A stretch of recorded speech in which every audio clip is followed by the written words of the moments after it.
Y nos vamos con la información más reciente que tiene que ver con toda esta defensa y marea legal que tiene el grupo de abogados de Grupo Electra, de Grupo Salinas, del empresario Ricardo Salinas Pliego, para estar litigando y buscando amparos con la finalidad ya sea de tumbar o de seguir pues dilatando los recursos y sobre todo pues los cobros de los adeudos fiscales.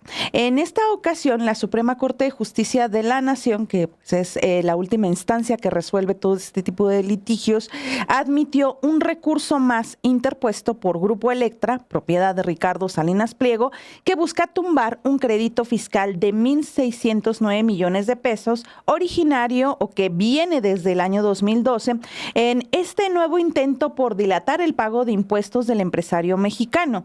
Ojo, se admite el recurso, no quiere decir que ya sea algo definitivo o que se le dé un amparo de manera definitiva, no, se está admitiendo para empezar el análisis, que es lo que indica la notificación publicada este jueves por parte de la Suprema Corte de Justicia de la Nación, que se admite el presente recurso de revisión. Grupo Electra, que es la quejosa, interpuso este amparo contra la decisión del 10º Tribunal Colegiado en materia administrativa del Primer Circuito, es decir, de la Ciudad de México, que acreditó en 2013 un crédito fiscal por concepto de impuesto sobre la renta, actualización, recargos y multas. Es decir, el tribunal dice, sí existe ahí ese crédito, lo tienes que pagar, y lo que hace, dice, va a la corte y dice, no estoy de acuerdo con esto que resuelve el tribunal colegiado, resuélvelo tú, y la corte lo admite diciendo, bueno, lo vamos a analizar.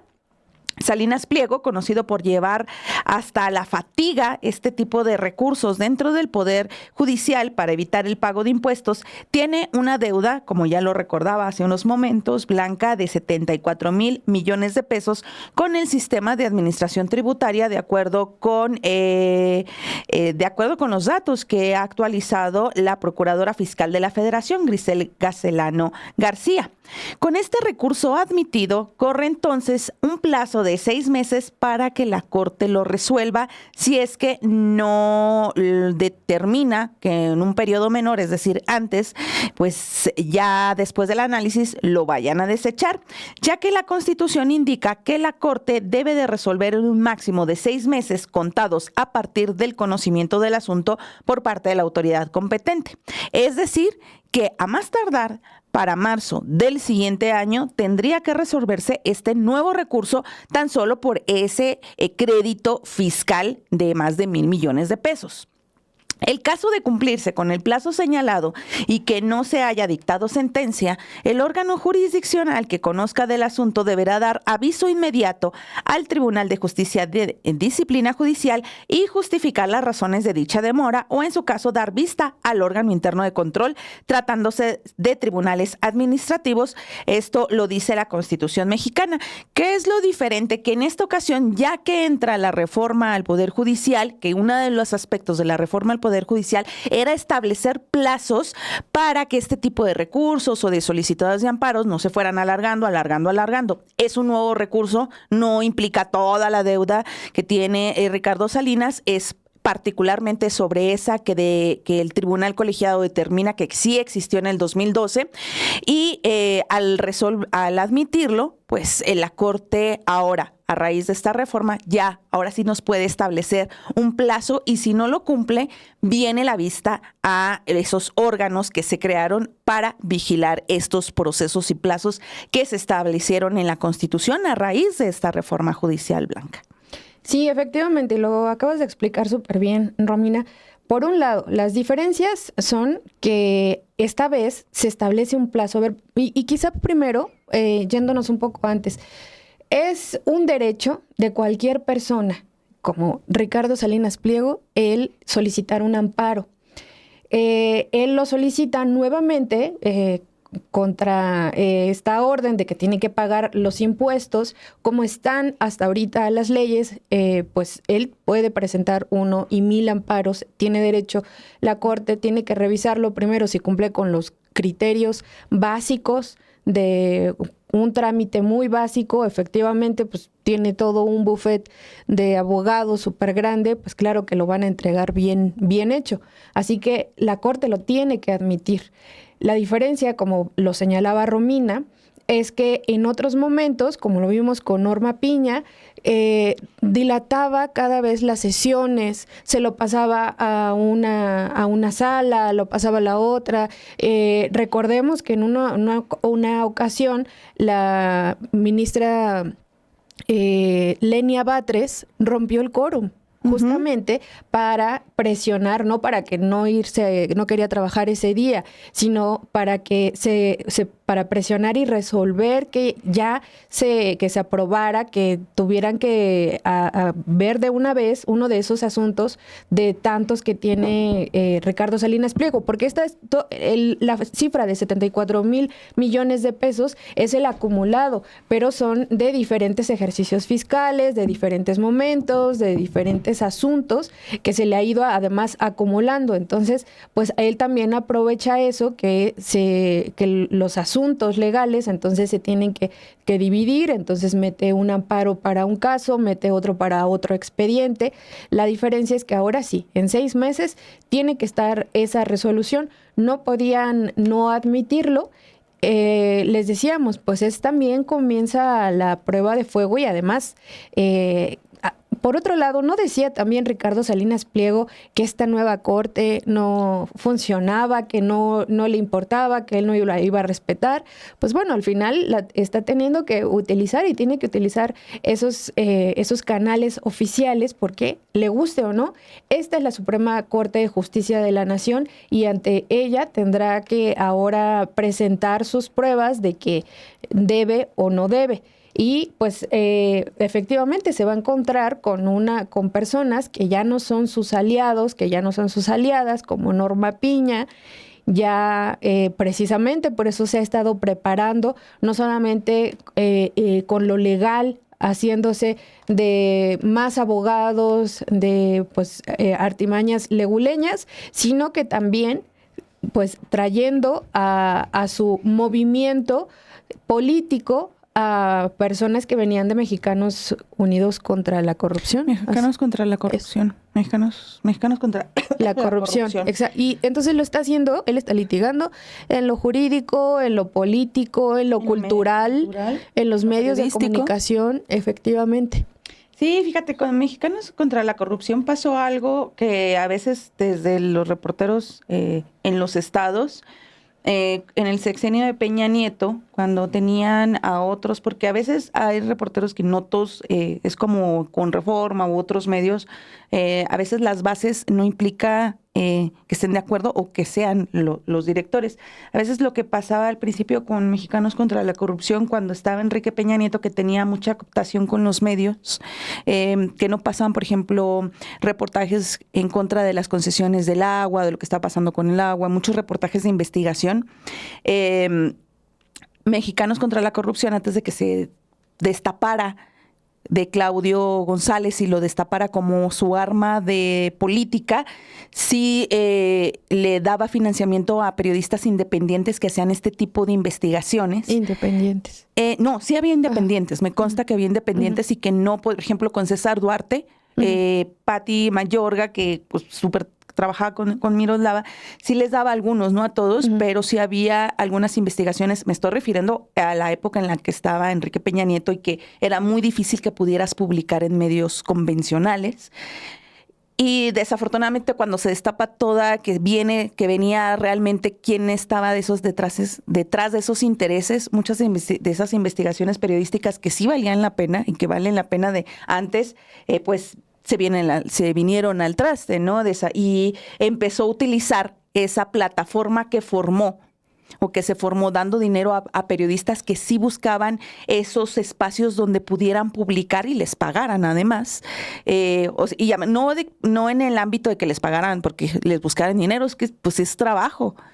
Y ese trabajo que es chamba de meses y de meses y de meses y a veces de riesgo, se aprovechó de sus buenos trabajos periodísticos para ir formando una plataforma de medio Y así ya empezó esa organización a ser utilizada cuando cambia el gobierno con López Obrador. Se empieza a utilizar esa plataforma que se aprovechó de otros periodistas. Yo lo veo que se aprovecharon de esa necesidad que había periodistas en medios, en los estados, de lo que se formaron para empezar a hacer ya su plataforma. Y ahora sí, ya no buscar solo esos periodistas independientes. Y pues tenemos a esta organización que pues está completamente al servicio de intereses políticos de este señor, de Claudio González, de la oposición. Y regresándonos ya al tema de Grupo Salinas y de este amparo, porque a veces piensa uno, no, ya estoy decepcionado de la 4T. No, es que son procesos legales pues un poco complicados. No tiene que ver con todos los procesos. Estamos hablando nada más de un amparo, es decir, y de un acto particular, de algo que un tribunal dijo, sí, hay esta deuda que tienen del 2012, pues hay que analizarla. Y como les explicábamos, ahora sí ya se le pone un plazo. Y también es bien importante ver si la Corte, pues cuándo lo va a resolver, porque, ojo, hay otro tema. Acuérdense que la Cuarta Transformación acaba de enviar las iniciativas para reformar la ley de amparo. Y para reformar la ley de amparo, ¿qué quiere decir? Que no le van a quitar a la gente esa oportunidad de defenderse. Lo que va a cambiar es que cuando tú puedes interponer amparos actualmente, por ejemplo, si el caso llega ya a la Suprema Corte, que es la última instancia, vamos a poner ejemplo este recurso de revisión que acaba de admitir. Supongamos que la Corte determina en menos de esos 6 meses, no, si existe este crédito fiscal. O sea, le da razón al tribunal, decir, si debes esos 1,030 y tantos millones de pesos, tienes que pagarlo.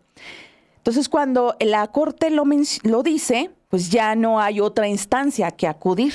Ya, esa es la última y se agota. Lo que viene es la ejecución del cobro. Y lo que pasa actualmente es que las personas quejosas, en este caso la empresa, que podría ser Ricardo Salinas Pliego, si dice la Corte, no, si tienes que pagar, cuando le notifican que tienes que pagar o cuando haces una notificación o cualquier trámite, se pueden amparar contra cualquier trámite, no contra una decisión. Y lo que propone la ley de amparo, que es la que se envía al legislativo, es que eso ya no ocurra. Es que desde el momento en el que diga la Corte, tú debes tanto dinero, si yo te notifico, toma Blanca, tú debes tanto dinero, no puedas ampararte hasta que venga una decisión. Entonces, si esto viene, si estos recursos se aprueban antes de que se apruebe esa ley de amparo, hay que recordar que las reformas no son retroactivas, van a aplicar a partir de cuando ya esté la reforma, es decir, cuando se haya aprobado, publicado. Por ejemplo, si la reforma se aprueba no sé, a finales de este año o en enero, si quieres, en enero de 2026. Y la Corte tiene hasta marzo de 2026 para resolver este recurso. Entonces, si el Congreso aprueba esta reforma a la ley de amparo en enero de 2026, la publica en enero de 2026 y en febrero la Corte resuelve, pues ya se fregó, porque ya no puedes estarte amparando contra cualquier acto, sino que va a tener que ejecutarse el cobro y se va a poder amparar hasta que haya una decisión. Por eso también es bien interesante cómo se van dando los tiempos a raíz de estas reformas. ¿Cómo se van dando los tiempos? Y también justamente en ese mismo marco, cómo Ricardo Salinas Pliego pues se apura para presentar este recurso en este momento, no lo hace después, vemos otro signo de desesperación, de poder, por todos los recursos, por todo lo posible, poderse seguir escapando y seguir utilizando la ley como con todos los privilegios que le da a personas como él. Porque si bien el amparo es un derecho para todas las personas podemos ampararnos, es un derecho garantizado por la Constitución mexicana, el acceso a tener un amparo es sumamente caro. No cualquier persona puede presentar un amparo. Pues no somos personas abogadas, necesitamos a un abogado, además especialista, alguien que se va a presentarlo, y los costos por solamente hacer ese trámite son altísimos, así que no cualquiera tiene el acceso a que se haga efectivo ese derecho. Solamente Ricardo Salinas Pliego, que tiene dinero, no para pagar, sino para estar haciendo largas. Y lo que señalabas de Mexicanos contra la corrupción, efectivamente, creo que aquí nadie señalaba a Pati Mayorga ni nadie de esos, no. Cuando se habla de Mexicanos Unidos contra la Corrupción, es precisamente de quienes fundaron esa organización con otras miras y que trajeron dinero de organizaciones desde Estados Unidos también con una línea muy clara y que sí, por un lado, utilizaron el prestigio de personas periodistas para hacerse de un nombre y parecer que eran una organización con grandes reportajes. Y ahí, nuevamente, yo lo que señalaría es que la conciencia de clase, que no nos debe faltar nunca en la mesa para cualquier persona en el lado que estemos, en la función que estemos realizando, en el trabajo que estemos realizando. Y a veces es algo que desafortunadamente carece mucho en el gremio periodístico y de ahí se aprovechan precisamente los empresarios para utilizar a muchas colegas, a muchos colegas para estar pues posicionando sus intereses ante al final eso es pues parte de lo que también hace Ricardo Salinas Pliego con su propia televisora, con sus reporteros, con sus reporteras que luego son los que se pelean con los diputados, con los legisladores reclamándoles algo. Y pues cuando realmente lo que están haciendo es haciéndole el caldo gordo a su jefe, que pues ojalá más bien les pagara con todos los derechos que ellos tienen como personas trabajadoras y pues el pleito que tiene en la cúpula, el dueño, el que realmente está ganando dinero con esas empresas, ganando dinero además con empresas que son de una concesión del Estado mexicano. Y sobre esto creo que vale muchísimo la pena responder estas preguntas que planteó la presidenta Claudia Sheinbaum el día de hoy en la mañanera, porque ella pues más bien como sin meterse tanto, pero sí planteando las preguntas necesarias. Así fue como respondió esta mañana a los ataques del Grupo Salinas, propiedad del empresario Ricardo Salinas Pliego, quien la llamó gobiernícola y amenazó con demandarla tanto en México como en Estados Unidos, que es algo que les comentamos el día de ayer, les informamos aquí desde las 2. Y pues señaló que, pues cómo podría ser esto, cómo la podrían demandar. ¿Por difamación o qué, no, Rumi? Así es.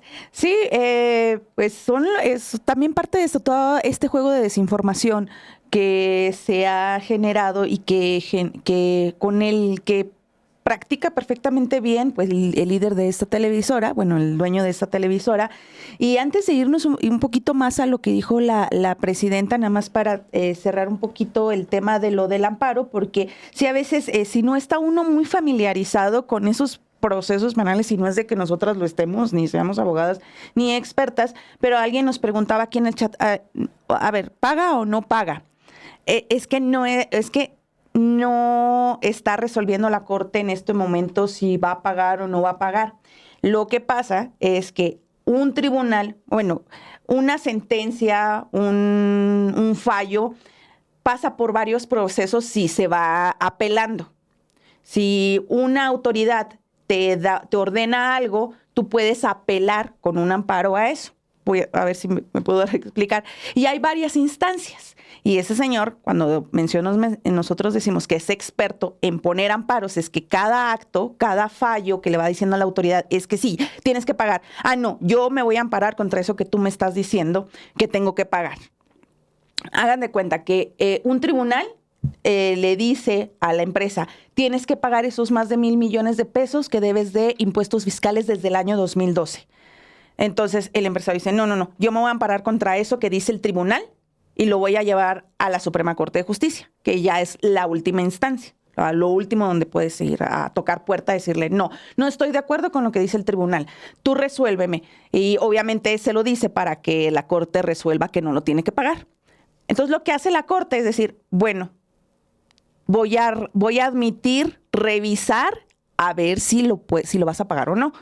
Y ese es el periodo de 6 meses. En 6 meses la Corte tiene que determinar si el tribunal colegiado que dijo que tenía que pagar ese dinero está en lo correcto o no lo tiene que pagar, que sería darle el amparo a favor de Ricardo Salinas. Está la opción que dentro de esos 6 meses la Corte diga no, o sea, lo deseche ese recurso que presenta Grupo Salinas y se siga con el fallo del tribunal y le diga, no, es que sí tienes que pagar, pero pues apenas está abriendo la puerta al admitir ese recurso para analizar de lo que se está quejando Grupo Electra. No hay una determinación si tiene que pagar o no de la Suprema Corte, solo del tribunal, y es la que está pues buscando ampararse el señor Ricardo Salinas para tratar de no pagar o de seguir dilatando, como lo ha hecho muchas veces, la exigencia de ese pago o de ese cobro. Efectivamente, y pues sobre este tema les comentábamos que habló la presidenta Claudia Sheinbaum, así que vamos a escuchar lo que ella planteó y cómo se responden esas preguntas. ¿Cómo es demanda de difamación en Estados Unidos? Ajá. Que este empresario que le debe al pueblo más de 74,000 millones de pesos y tiene deudas millonarias en Estados Unidos, pretenda hoy hacerse la víctima mientras convierte sus deudas en ataque político? Pero incluso más allá de las deudas, pues la difamación que él hace todos los días a través de la televisora o de sus redes sociales. A ver, yo les voy a dejar una tarea a todos, los de aquí, los que nos están viendo. ¿Por qué no se investiga?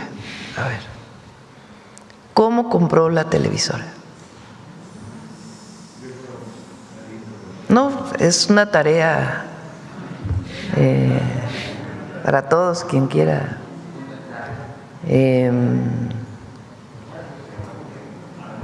¿Cuánto fue beneficiado con el FOBAPROA? Pregunta, pues pregunta.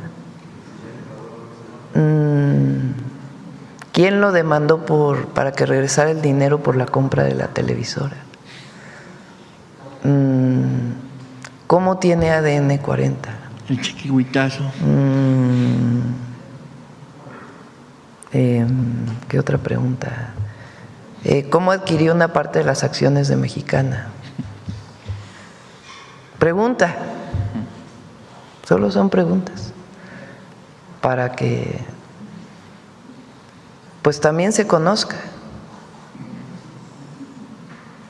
Ahí lo dejamos hoy. Hasta ahí, hasta ahí.